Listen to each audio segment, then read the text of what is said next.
Hello, my name is Joseph L. Flatley, and I'm a journalist based in Pittsburgh. In my work, I spend a lot of time exploring fringe subcultures.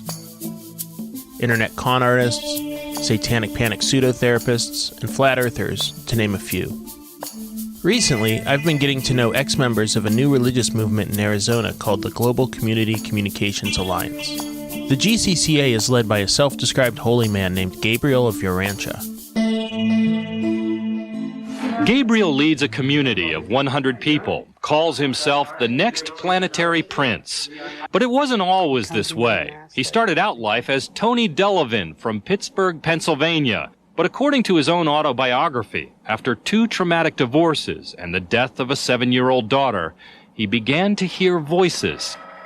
He went to Los Angeles to be a musician, and when that failed, he says, the voices grew stronger. Divine Administration is the name that they typically use within the community to explain what's happening there.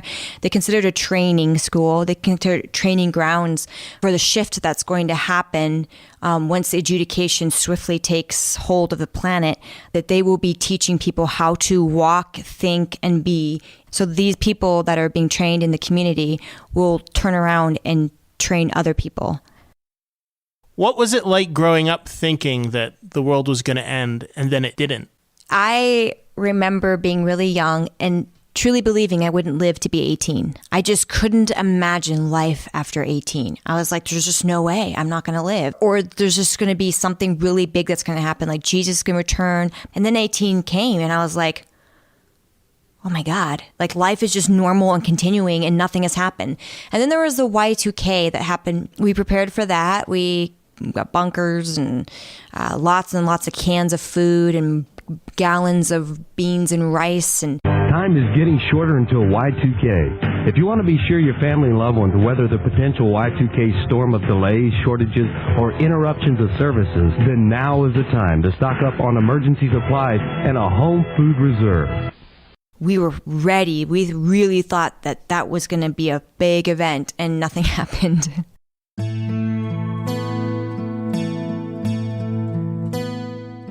I first heard about Gabriel in the spring of 2016 when a friend introduced me to a video on YouTube, a live performance of the song Energy Master by Gabriel's musical group, Talius Van and the Brighton Morning Star Band.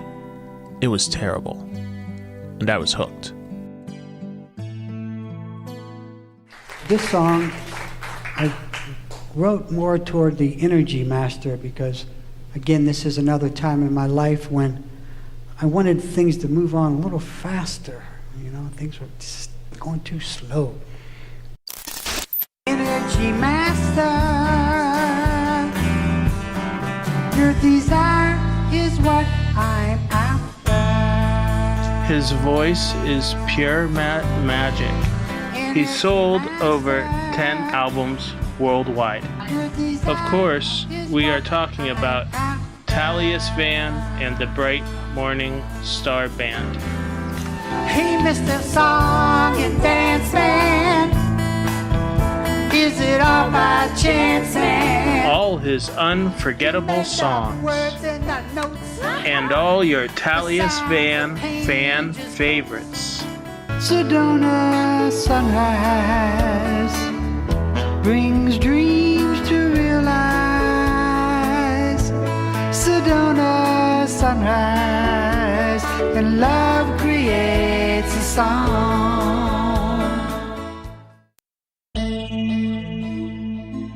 Gabriel has a name for people who have fled the compound. He calls them the Negative Network. Laird Scott is one member of the network. From March 2008 until June 2015, he was the sound guy for Gabriel's band. He was also present when the guru would channel Paladin and the other space aliens that spoke through him. Oh, they would tell you about the destruction coming to the planet and how bad it is. And then they would even confront different people in the community about bad things they did. The tradition of Festivus begins with the airing of grievances. I got a lot of problems with you people. So who is Paladin? I know some people think like there's voices being beamed into Tony's head from a remote source. I can't prove or disprove that. I think, that's a theory that, or, is he a multiple personality that somehow, he's getting these things out of his brain. Like if you ask me to put my money on one of them, like, is he a demon? Is he a remote monitoring CIA, mind control project? Is Gabriel just really that smart and just pretends not to be? Do you think those are the three choices?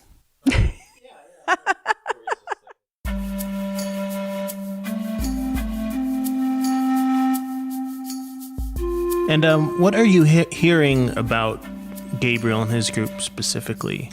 That Gabriel is very rich, that he controls millions of dollars, that the people work for little, if any, meaningful compensation. And in my experience, when you have free labor, you can build up quite a lot of equity in property and in businesses.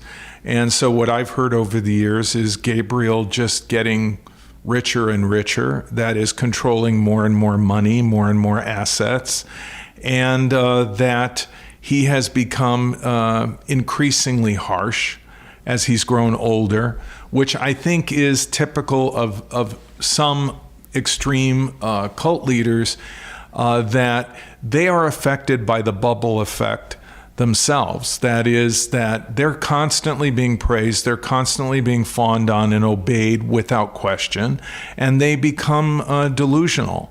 They disconnect from the reality of who they were or are, and they believe their own mythology. They believe, yes, I am the Messiah. I am in communication with beings from another planet. I am the exclusive channel for a higher power, because there's no one there to say, come on, Tony, come on, it's me. You're from Pittsburgh. Get over it.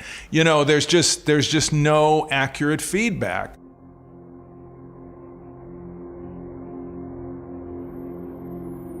I've chosen many lifetimes to come back here to help the human race. If God wants me to be here another 50, 100 years, whatever Father wants, but at some point, I think I'll be happier living on another high world, and I think that it would be my destiny and Leon's destiny and all of our destinies is to get off a lower world and go to a higher one. For the last year, I have driven around the country, meeting members of the Negative Network and hearing their stories. I've also interviewed cult experts and people who knew Gabriel before he was a so-called prophet. And at one point, I even traveled to Arizona to see the group for myself. And we have a guest from Pittsburgh.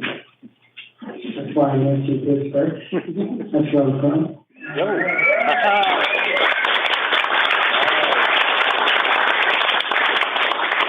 Would you like to share anything? I feel like I'm on the hot seat.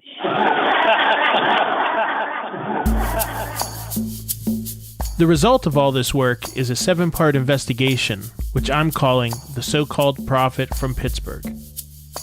According to its ex-members, the GCCA is, by every estimation, a destructive cult. People who join lose their possessions, their relationships, and even their identities. Some have been abused sexually. Aside from an episode of NBC's Dateline program in 1998 and a few write-ups in the regional press, no one has really told the absurd, sordid tale of Gabriel of Urantia, the so-called prophet from Pittsburgh. Until now.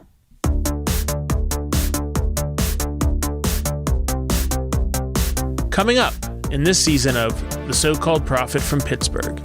He lived like a king. Yeah. And we were living like the worst poverty I've ever lived. Well, I just remember him being verbally abusive, telling my brother that he was stupid, a baby, a crybaby, just that he was glad that we weren't his kids. So we as mortals, we will traverse eternity. and eventually become perfect. It will take millions of years. And when we become perfect, we meet God. I was misrepresented by the 1%'s corporate media, NBC, Dateline, because I began to speak out against consumerism and materialism.